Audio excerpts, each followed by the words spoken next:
Hello there, welcome back to my channel. Today we are going to compare modern warfare to WW1 and 2. Have you ever wondered what modern warfare really looks like?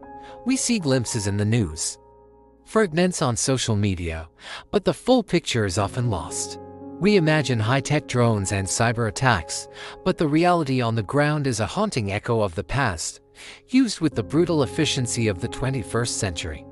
Today, we're diving deep into the three elements that are tragically defining the battlefields of our time: tanks, trenches, and the invisible scars of trauma. Let's start with the iron behemoth, the tank. For over a century, these armored giants have been the symbol of ground dominance. From the lumbering Mark I's of World War I to the sophisticated M1 Abrams and the T-90s of today, their mission has remained fundamentally the same: to break through enemy lines and protect the soldiers inside. But modern battlefields have changed the game. Advanced anti-tank guided missiles, or ATGMs, can be operated by a single soldier and can disable a multi-million-dollar tank from miles away. We've seen countless videos of these encounters. A small, agile team can halt an entire armored column. This has led to a technological arms race. Tanks are now equipped with explosive reactive armor, which detonates outwards to counter incoming projectiles, and active protection systems that can shoot down missiles before they even hit. It's a constant cat-and-mouse game. Yet, despite these vulnerabilities, tanks are more crucial than ever. They provide mobile, protected firepower that infantry alone simply cannot match. They are the steel fist that punches through defenses, but they are no longer invincible. Their presence on the battlefield is a high-stakes gamble, representing both immense power and a very visible, very expensive target. Now, let's talk about something you might have thought was left behind in the history books: trenches.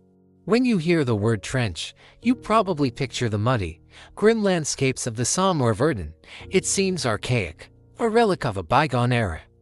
But look at the satellite images from recent conflicts. You'll see vast, complex networks of trenches stretching for hundreds of miles. Why?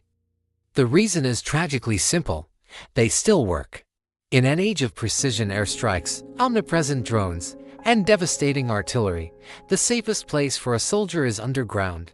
Trenches offer protection from shrapnel, explosions, and surveillance. They are not the simple ditches of World War I. They are defensive strongholds that can bog down an advancing army for months. Life in these modern trenches is a grim parallel to the past. Soldiers face constant shelling, the threat of drone-dropped munitions, and the psychological strain of living in a confined, subterranean world. The battlefield has, in many ways, become static again. It's a war of attrition, where progress is measured in feet and yards, not miles. The trench is a stark reminder that sometimes, the oldest strategies are the only ones that offer a chance of survival against the deadliest modern weapons.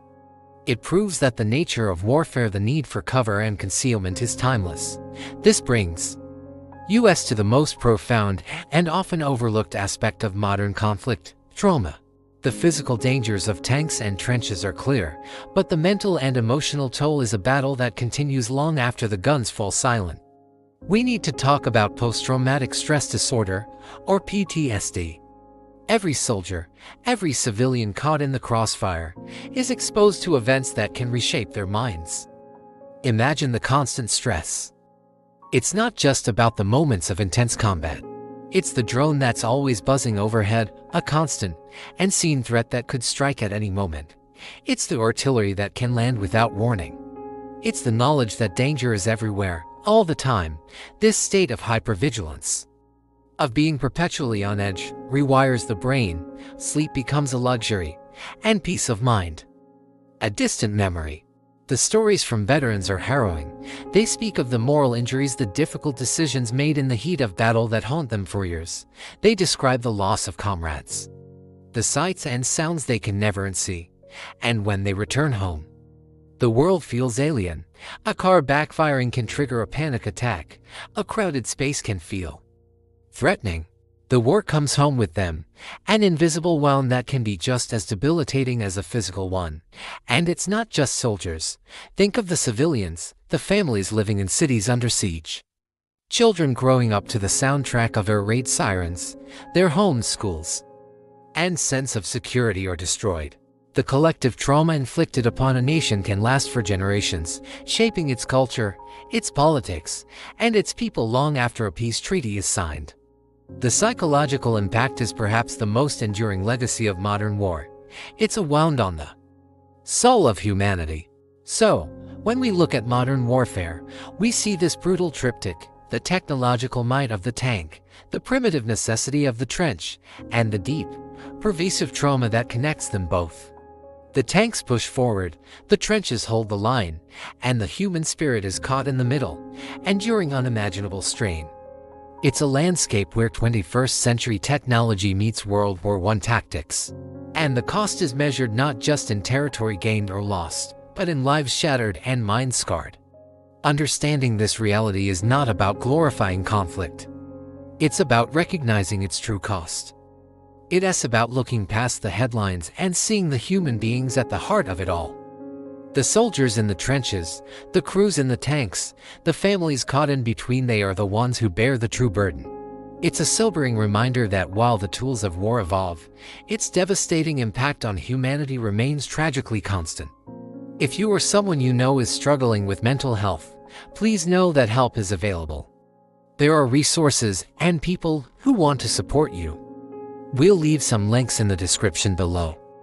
It's okay to not be okay, and it's a sign of strength to seek help. Thank you so much for joining me for this deep dive. It's a heavy topic, but an important one to understand. If you found this video informative, please consider liking it and subscribing to the channel for more content that explores the complexities of our world. Stay curious, stay informed, and stay safe. We'll see you in the next one.